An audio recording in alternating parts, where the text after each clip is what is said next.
একটা পরখ খুঁজে নেয়, যেমন আগামীকাল রথযাত্রা। তো রথযাত্রা বললে প্রথমে পুরীর কথা মনে হয়। সরাসরি একবার পুরীর ছবি দেখাই আপনাদের। আজ সাজো সাজো রথ একেবারে, কারণ আগামীকাল রথযাত্রা।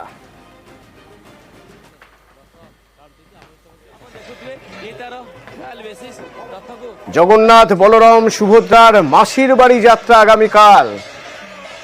লাখো লাখো ভক্তের ভিড়, রথের রশিতে টান পড়বে।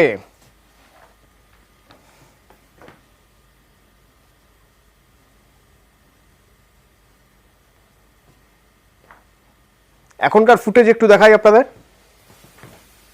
এখনকার ছবি সরাসরি পুরী থেকে।